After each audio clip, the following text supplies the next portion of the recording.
One of Ocelot's favorite games, Stray, came out almost a year ago in 2022.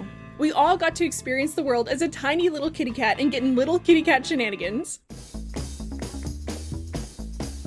Welcome back. If you're new here, my name is Luffy and welcome to my channel. Today's video is a little different. We played through Stray about a year ago and I felt so strongly about the gameplay and design of the game that I thought I'd make a video about it.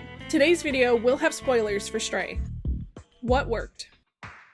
First things first, what worked for Stray? The cat mechanics. It was so cute to watch our little kitty avatar drink water and curl up to sleep and just be a little kitty cat. The animations felt really natural and proved just how much research the devs did on cat body language and how much work went into making the animations as believable as possible. If you had to guess, would you think Stray's cat animations were animated by hand or did they use motion capture? Stray, the cat in game, was inspired by Murtog, also known as the Boss, a real-world cat owned by Blue 12's co-founders Kula and Viv. So maybe Stray's developers could have turned Murtog into a mocap actor for Stray? Though maybe trying to train a little cat to exhibit all the behaviors they needed for Stray would be a little unpredictable or unruly. Cats aren't the easiest animals to train, which may be why they didn't try to find a kitty actor to play the part of Stray and instead hand-animated all the adorable animations in the game. Drinking, clawing up rugs, sleeping, and all the other little cat things we can engage in breathed life into Stray and made Stray and his pals feel like real cats. The art style for Stray blew me away. Stray is a gorgeous game, and I loved that segments of the game had different color themes. We see a lot of that in older games, for example with Metal Gear Solid being primarily blue,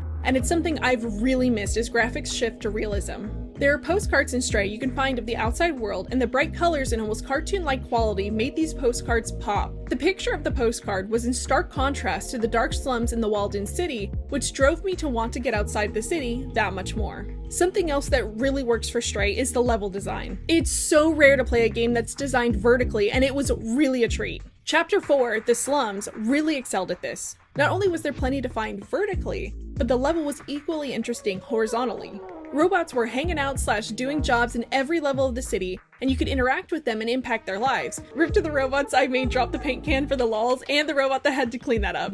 The little details in Stray, like drinking water and clawing up rugs, really make the game shine. What didn't work?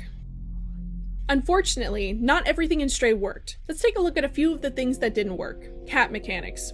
Unfortunately, the cat mechanics were only focused on in the beginning of Stray as a treat, and then slowly faded away as the game wore on, making the cat mechanics more of a gimmick than something vital to the gameplay. There was almost no incentive to do cat things. Drinking and sleeping wasn't a necessity, and beyond the slums, there's barely anywhere to drink or sleep. Having some kind of stamina meter that can be refilled quickly by drinking or sleeping, or a stamina or speed boost from drinking / sleeping, would make these actions more meaningful. I'm not a big fan of stamina meters, but it's one way to make these actions meaningful, and for the diminishing opportunities to do these things as the game progresses, more meaningful too. Scratching at doors opens some of them, but it would have been so cool to see robots react to Stray scratching up their rugs and couches.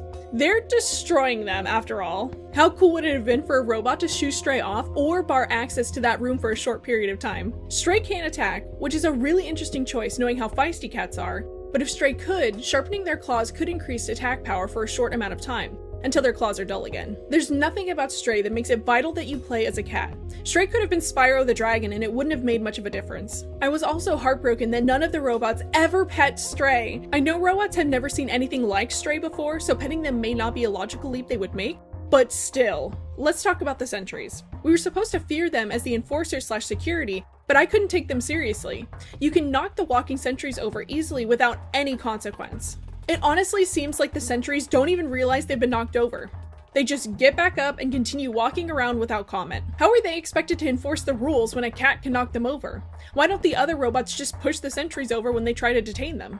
Later in the game, sentries bar entry to the apartments where Clementine's apartment can be found. Up until this point, robots have been treating Stray like they're an intelligent being and talking to them like they can understand, but the sentry guarding the apartments don't react when Stray trots right past them to get into the apartments. Why does this sentry ignore Stray like they're just an inconsequential cat? This is especially confusing because once inside the apartment complex, floating sentries will hunt and kill Stray on sight. This inconsistency between the walking sentries and the floating sentries, the walking sentries at best being jesters to clown around with, and in contrast, the floating sentries being floating death machines, undercuts how dangerous we're supposed to perceive them. What's worse, despite the floating sentries being one-hit killers, they're incredibly easy to lose, making them unthreatening.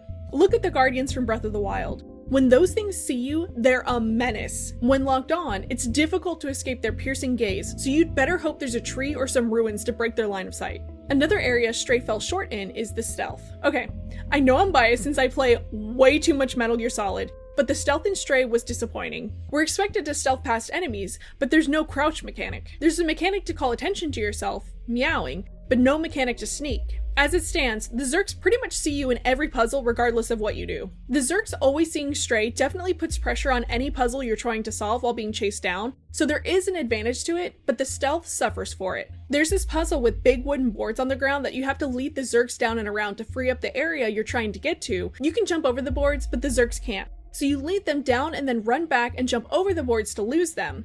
And it would have been perfect had we been able to crouch and sneak right past the Zurks. There would have been only one wooden board separating us from the Zurks, and it would have driven the tension up. Instead, we have to get the Zurks' attention and run around in circles to get them to where we need them to be, and then run back. Cats are sneaky little creatures when they want to be. Sneaking would give players a second solution to puzzles that only have one solution now. Having one solution to your puzzles lessens replay value. Speaking of puzzles, the puzzles in Stray are unchallenging and underexplored. A lot of the time, you see a puzzle twice, and then it's gone. You could argue the early puzzles with the Zurks is a precursor to the puzzles with the sentries, but I found the puzzles with the sentries way easier than the ones with the Zurks. For example, in the early game, you need to wait for an elevator to drop down and pick you up, very RE, and while you're waiting, you need to run around avoiding getting eaten by Zurks. I had to take note of the pattern the Zurks fell in order to avoid being eaten. You also need to figure out how to get into the elevator since the doors don't open without getting mauled, and it took me a few tries to figure out where to jump up at. This is probably the most challenging puzzle of the game for me because I'm trying to do two things simultaneously: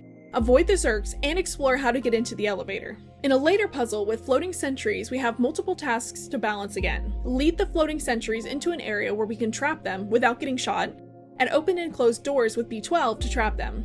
Except, we don't need to do these things at the same time.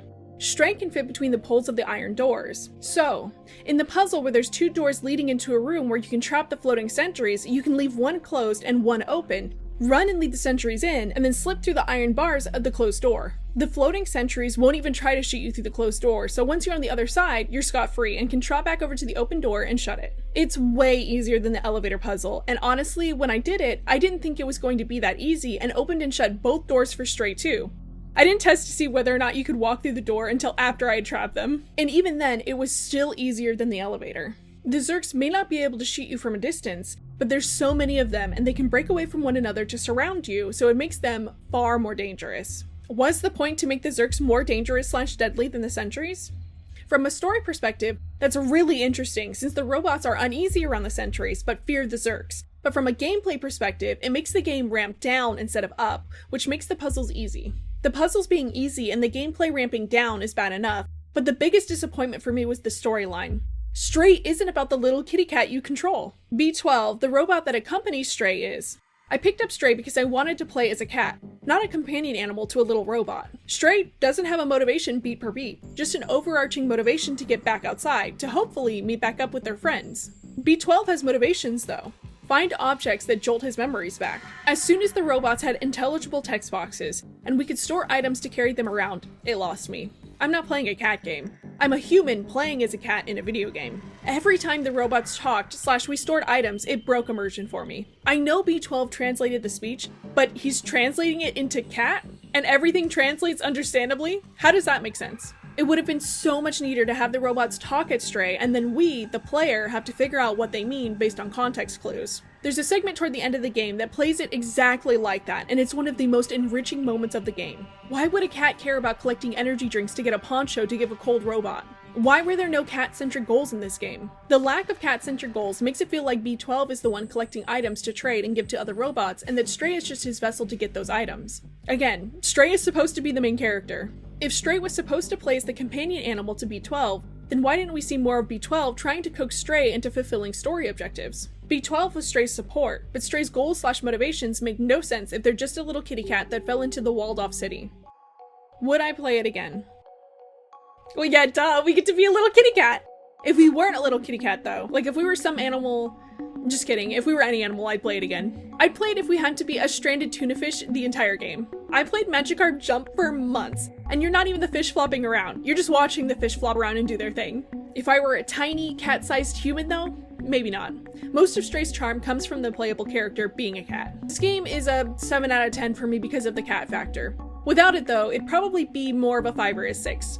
The game was mid for me. Cat mechanics were focused on in the beginning and then forgotten about / faded away. Puzzles are only explored like twice before moving on to the next type of puzzle. Puzzles / challenges aren't adequately explored to make the player build up skills. The story promised to be about a cat and then was hijacked by a robot companion. All in all, Stray was an okay game for me. What about you though? Did you enjoy playing Stray? What would you have liked to see more of? Thank you so much for making it to the end of my video. I really want to improve these videos for y'all, so please let me know in the comments below how I can improve these videos. Is there something you'd like to see more of? Please let me know. Also, we're getting so close to getting monetized, so please like, subscribe, and share these videos around. It really helps the channel out. And join us in Discord. We're always talking about video games and MGS. More importantly than that though, please take care of yourselves, and I'll catch y'all in the next one. Thank you.